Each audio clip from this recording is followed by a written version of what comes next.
This is Sunday Focus, a weekly public affairs program that looks at the topics affecting our society and the people who are making a change in the community each and every day. The people who have vision for the next generation. Sunday Focus presents new challenges for us, keeping you informed with topics of local and regional interest. Now the host of Sunday Focus, Christine Manica.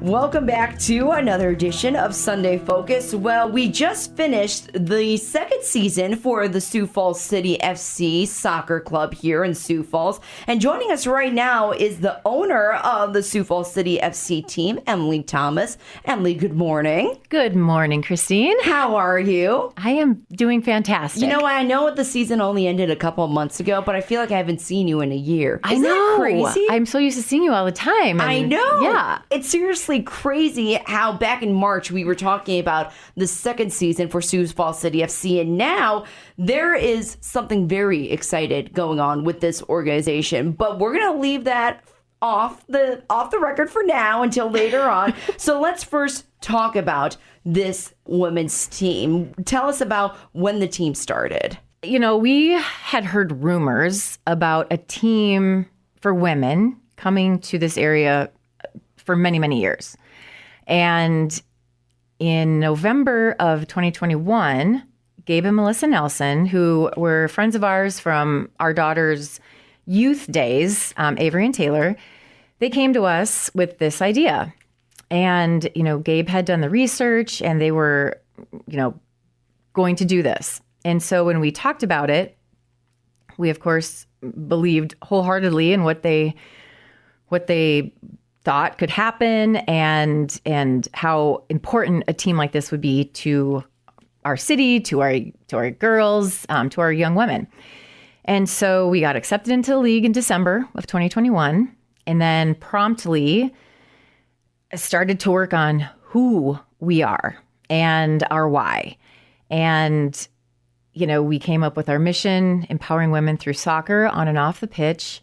We came up with our core values, you know, authenticity, integrity, purpose, very easily. And then everything just kind of went from there, and we got our first team on the field in May of that year. So, which is so crazy to think about. Yeah. How quickly everything just kind of went into high gear. Yes. And stayed in high gear and is still in high gear. But yeah, no, I mean, everything just kind of happened. And we said this in our very first interview with you, was organically. And people, you know, people who believe in what you're doing and want to be a part of something bigger than themselves and just be part of a really fun group, they just kind of all came, and it's been amazing. Now, why have this league in Sioux Falls? You know, what was the need that you saw at the time? Well, you know, we look at all the sports teams in Sioux Falls, and there's really nothing for women. Specifically for women's soccer, there's nothing. And so our little girls who are playing, you know, Dask, T, you know, whatever, Brooking, I mean, all across the state, there's no one for them to look up to that looked like them. Mm-hmm. And so we thought it was time that Sioux Falls, being such a great supportive community for sports teams, had something for women. And let's talk about what this team looks like, starting off with what a typical season looks like for a pre-professional team like Sioux Falls City FC. Right. Great question. So, like I said before, most of our players are in college. And therefore, we kind of have to go with when their college is done. So players will come to us beginning of May, mid-May. Our season starts, you know, first game starts the end of May, and then basically June is all the regular season games, which was 10 this last season. And July is then tournament time. Mm-hmm. So it's very fast. But August is when a lot of these players have to report back to their campuses for their college teams. So it's a great opportunity to give these young women time on the pitch to keep their practice, to keep their skills up at a high level, to be ready for their college seasons. Some people are probably wondering, well, where do these players come from? So, of course, you have your South Dakota, Iowa, Minnesota players, but then you also have people coming in from out of state, right? And maybe even sometimes out of the country. Yeah. So, this past year, we had 5 countries represented. Wow. And we had players from all over the country. I mean, California, we had several, Chicago, Illinois. And, the other countries were Brazil, Colombia, Sweden, Canada, and then the U.S. So it's truly fun to get to know all of these young women and what their cultures are as well. It gives them a learning experience. Not only are you learning about skills on the field, but also about other cultures as well. Yeah, absolutely. I mean, we had one of our players from Brazil and our player from Colombia would cook like their favorites. Oh, yeah. And share with the team sometimes. And it was just really fun to get to know people outside of, Sioux Falls, South Dakota. Spicy food? It was actually like a plantain and some chocolate sauce or something. Oh, interesting. Yeah, I heard it was delicious. Well, once you said chocolate sauce, I'm like, yeah, that sounds automatically good for me. Now, was there a lot of traveling involved this year for the team? How did the housing arrangements kind of work out, too, for anyone that came from out of state? Right. So like we started in our very first year, if we're going to do this, we're going to do it right. Mm-hmm. And it was really important for us to treat these women as professionals as well as we possibly could with the budget we had. And so, we didn't want money to be a factor that would stop someone from coming here that had, talent that we wanted to bring in. And so we house all of our out of town players. And we do, we did Airbnbs. We worked with Sodak Stays. So shout out to Kayla. Mm-hmm. We worked with, we had a house with Isaac. Shout out to Isaac. Mm-hmm. And so these women had houses to live in. And they were amazing houses. They were just kind of all over the city. So they got to learn different parts of the city. So we house all of those players. Travel this year, again, we do it professionally. So we hire, motor coaches.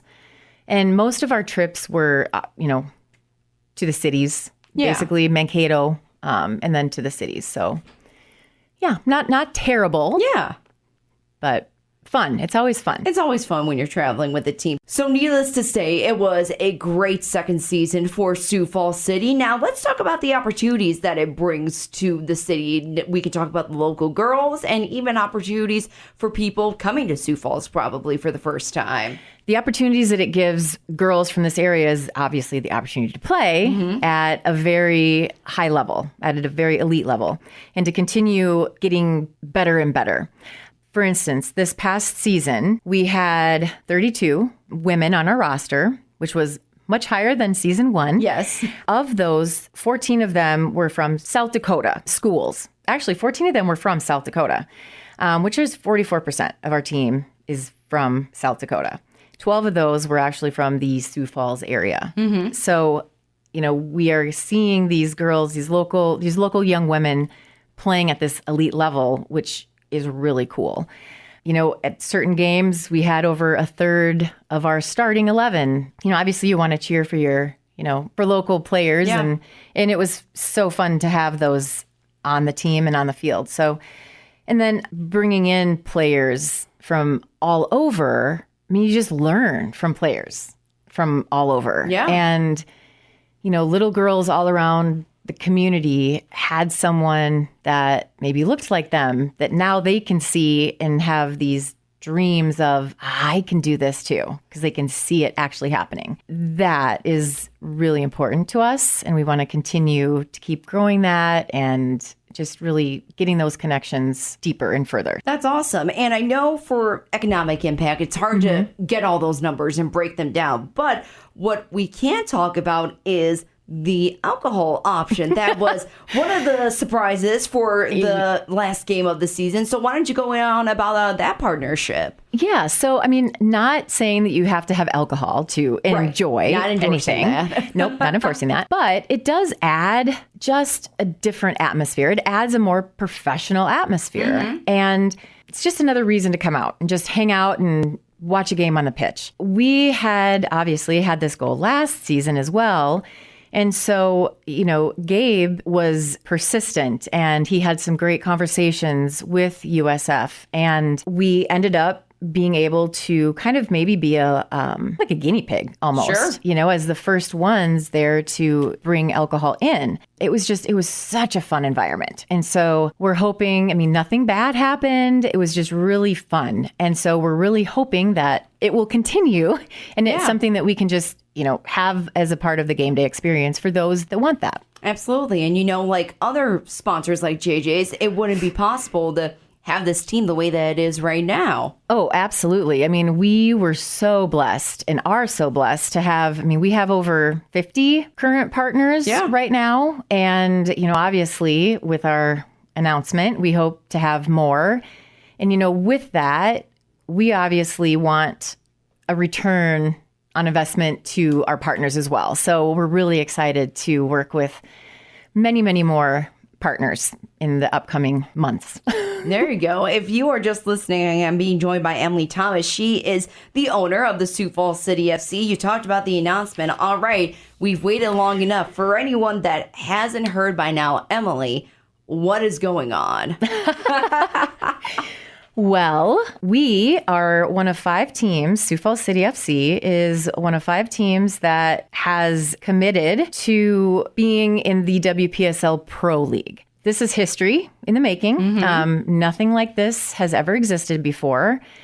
Currently, there's one league for women professionally in soccer, and that's the NWSL. And there are only 12 teams in that league. It just doesn't make sense. You know, when you look on the men's side, there's 101 professional teams. That's crazy. For men to play in, which is phenomenal for them and phenomenal for our boys that play. They have all these opportunities. And so, you know, it's way past time to give women at least a little more, more opportunities to make it to that professional level. So we're thrilled. We will be in like the tier 3 level, which NWSL is tier 1. Basically, the difference is just the size of stadium, comes down to capital ownership, all that kind of stuff. So we will be in the WPSL Pro League starting in 2025.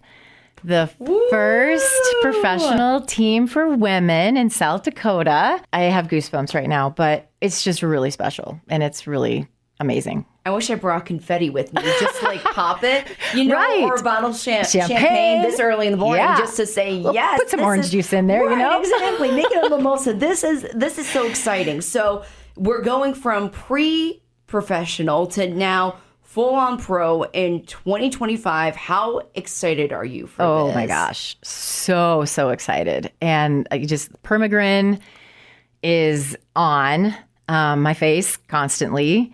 It's surreal. Yeah. It really is surreal. I don't know if it's hit me, really. Not fully. No, but just, you know, the comments that we've got, the excitement that we have behind it, I'm just super, super excited. So how did it all happen? You know, what was going on behind the scenes? Because this happened pretty quickly. Yeah. Seriously. Yeah. I mean, when we first started this, I mean, this wasn't even an option. You know, the only professional league was, like I said, the NWSL. And so this didn't even exist. So that just shows you how quickly the women's soccer landscape is changing. And so obviously we had this great success. Teams were noticing what we were doing and reached out and have been interested in what we're doing and really appreciative of what we're doing and how we're doing it. And so in February, we went to Oklahoma City for the annual WPSL meeting. And they announced it then. They kind of gave a little tease about it, but they didn't really share what exactly it meant or what it was or when or any of that. Kept everybody guessing pretty much. Yeah. And so it's like, oh, okay, don't know what this is. And at the time, there were other talks of other leagues moving up and, just pure chaos of moving parts. And so then in May, our director of soccer, Joe DeMay, started to be in conversations with the president of the WPSL. And that's kind of when it really got going. They've been working on this for a long time. I mean, the WPSL has been working on this for, since pre-COVID, wanting this to happen.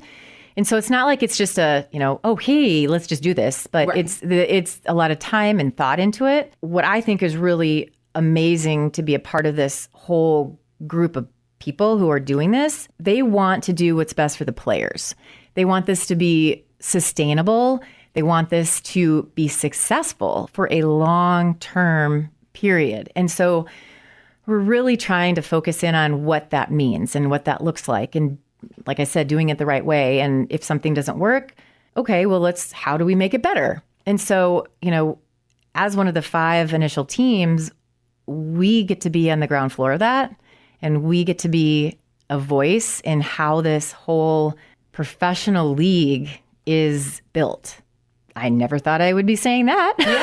Yeah, you never know. But it's just, it just tells you, like, if you believe in something and you have passion for it and you just are authentic and just love what you do, anything can happen. You go for it. You go for it. Yeah. Like our motto, take the leap, So we took the leap. Literally, you took the leap. Now, we talked about this before we started this interview, saying how the goal was always to go professional. But were you expecting for it to happen so soon? Or were you just like, what, the timing is right, let's do it? Yeah, obviously for me, and I said this on my very first interview at our very first game, was, of course, the goal is to go pro. That was a very long ways away. That's NWSL. That was a long shot, right? But we always wanted to be at the highest level, being the best we could be. Now that this is in existence, that wasn't in existence before, right? It's kind of like, it's a no-brainer. For Eric and I, my husband, the other owner, it was a no-brainer. How things are moving with women's soccer, how the support has been. We just felt like this was the time. Was it planned that it would be now? No, but we just felt drawn to do it. We hope that others will be drawn to join us. It's going to look different going forward. Not right away, definitely, but we're all kind of going to learn about these changes together. So aside from the 2024 season, in 2025, how will this team look differently just from the initial conversations and meetings? Well, that's a great question. And that's one of those we're still learning process questions. It is, obviously we want to, we'll still have, our goal is to still have our WPSL team. Absolutely. And then in addition, we'll have our WPSL Pro team. So the WPSL team will kind of, we envision it being like the feeder to the WPSL Pro. Gotcha. Okay. And then our WPSL Pro team perhaps being a feeder to NWSL teams. There's so many opportunities and so many possibilities with this that truly the sky is the limit. And so we're figuring that out day by day. We're having conversations with owners and coaches and all the levels. And so how it's going to look, I don't know for sure. Obviously our coaches are recruiting, they're recruiting hard right now. And the players that they're recruiting are what they believe at the caliber to be professional in the tier 3 level and above. We want to continue to elevate the game of soccer in this area. And we believe that by bringing in all of these amazing women and having our local women see this and train with them, it just elevates everything. I think it's going to be a great opportunity for the city. And just from what I heard, it's going to be like a Sioux Falls City 2.0. Is that 2.0, right? 2.0? Yeah. Would it be a different name, you think? Or would you just keep the name? Okay. Yeah. And the girls that would be on this professional team out of college with the potential to get a paycheck out of it? Oh no, they'll be getting paid. It's professional. Paid. Yeah. Oh my gosh, this is great. And then the home field probably still USF, or is that kind of a work in progress too? So USF, obviously, Christine, because you've been there. Yes. Such a fantastic venue for our matches. They fit what we need as far as, the whatever the guidelines are. And I mean, it would be fantastic to stay there. Our season for the WPSL Pro will be much bigger. Yeah. It will be, early spring through like early fall. Yeah. And instead of 5 home games, we're talking 15 to 20 home games. So many themes. So many themes and causes. Yes. Oh gosh, better get to work. No, so I mean, just so many more opportunities to come out and support and have fun, and so many more opportunities for partnerships and sponsorships and all of that to get involved and to be a part of something that's truly groundbreaking. So do I still have a job? Of course you do. Well, good. And I know there's a bunch of other people on the staff too that, you couldn't do this without them. Besides me. We couldn't do it without you either. Thank you. Yes. Yeah. So, I mean, thank you for bringing that up, because you are absolutely right. The people who are with us are truly like all in, all have the same vision. So like, I'm just going to give them a shout out, all of them. Yeah. So Joe DeMay, he is our director of soccer and head coach. He works tremendously with Dale Weiler, who is our associate head coach. Those two are just so fun to be around. And I learn so much from them all the time. Anna Bondi is, she will be with us perhaps in a different role, but we'll leave that as a surprise. Is she going to be on the pro team? Is that the tease that you're leading? I don't know. I mean, she's leaving it out I don't know. Taylor Mahacek, another coach of ours, fabulous to have on staff. Joel Kaskinen, who is our amazing social director. Yes. Anybody who follows us knows how fun he is. Travis Glippo, can't even say anything. Like, words can't even describe how grateful we are to have his talent in our photography. And then we had such amazing volunteers like Marcus, Holly, Aaron, Robin, Kirsta up in the booth with you. We just were surrounded by amazing people. We had a lot of fun up in the booth too. Yeah. And then we had like just random people come up to a game and just say, "Hey, I want to be a part of this. Can I volunteer?" And we met people like that. Shout out, hi Ryan. And so and Mac at USF was incredible to work with. And so just very, very lucky to be surrounded by just amazing people. Absolutely. Again, we are being joined by one of the owners of Sioux Falls City FC, Emily Thomas. Now, you just broke it. You broke it again, I should say, that Sioux Falls City FC going pro, aside from what's coming up in 2025, the third season for the pre-professional team for Sioux Falls City FC. What gets you excited about this upcoming third season? Oh gosh, so many things. Just to keep growing and keep getting involved more with the community. Our coaches are out recruiting right now. We are hoping, I've set the goal, we will have our causes early. And, for anyone who wasn't aware, last season our Players Council and our whole team came up with the causes that were important to them. Yeah. And something we did a little differently that we'd love to, continue with and tweak and make it better is, so we had causes and, we auctioned off jerseys and gave back money to organizations that helped these causes. So mental health, disordered eating, human trafficking, pride, and of course, youth and sports. But we, it was really important to us to engage different organizations in the community that really help with these different causes. And so it was so much fun to have some of these organizations at the games on the concourse to just showcase who they were. And so community has been everything to us from day one. And we just really, really want to get more involved and get the community organizations more involved. Absolutely. So, yeah. Any themes yet? Since you're talking about causes, might as well throw you on the spot a little bit. I mean, we always have our pride theme. Yes. That is a constant, and we will always have our mental health matters theme. So other than that, I will leave it up to the Players Council and the team to share, hopefully in December, what those are. Awesome. Now, what is your hope for the 2024 and 2025 season when there won't be just one team? There's going to be two teams. Does that get you excited, nervous? All of the above? All of the above, yes, I figured. Yeah. I mean, I think, I don't know. I'm always in the mindset of if you believe in something, and it's a good thing, it will work out.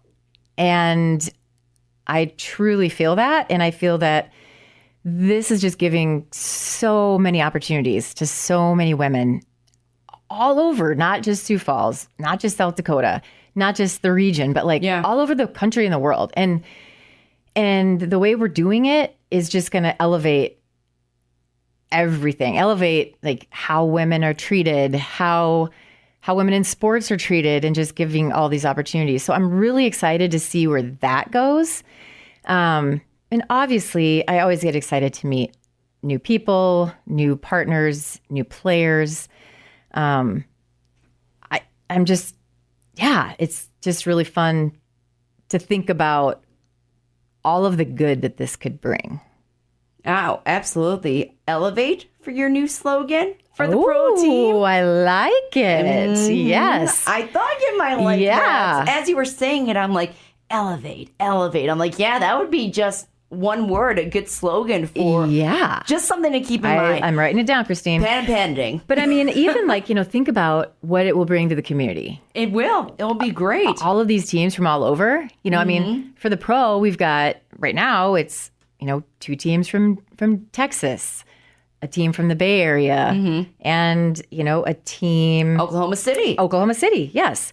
So we'll have people coming in from out of town. They'll need places to stay. They'll need to eat. They'll need to have, go out. They'll need to buy merchandise. Yeah. I mean, so many opportunities that this is going to bring to our community. Lots of exciting things going on for the Sioux Falls City FC. And before we let you go, Emily, you wanted to talk about a great event that you have in October for breast cancer awareness. Yeah. So many of our fans asked about the coach's pink sweatshirts. Oh my gosh, can I have one? Next season, can I please have one? We all wanted to steal Joe's sweatshirt from up in the booth. Well, we got asked that at the merch table all the time. And so we decided, since we are all about empowering women and elevating women's issues, October is Breast Cancer Awareness Month. So we are going to bring out some pink long-sleeved t-shirts and some hoodies. And then we actually are working on something very special and unique that one of our players actually came up with that will kind of be a little surprise addition to anyone who buys one of these pink sweatshirts or long-sleeve shirts. So we will get these on our socials. You can have an opportunity to pre-order, but it'll be limited quantities, so inquire soon. So keep on the lookout for the social media accounts for Sioux Falls City FC. And Emily, before we let you go, why don't you give us those social media handles and the website for people to learn more information about you guys? Yes, thank you so much. So website is just SiouxFallsCityFC.com. And all of our socials, just Sioux Falls City. Awesome. Perfect. So exciting. Again, not one, but two teams are going to be for women's soccer here in the state of South Dakota coming up in 2025 for the Sioux Falls City FC. Emily, thank God I'm not getting married in 2025, because I'd say we got to sit down and talk about these dates of when I'm available, when I'm not available. Yeah. It's good to talk to you. Sunday Focus is a public affairs program of Results Radio Town Square Media, Sioux Falls.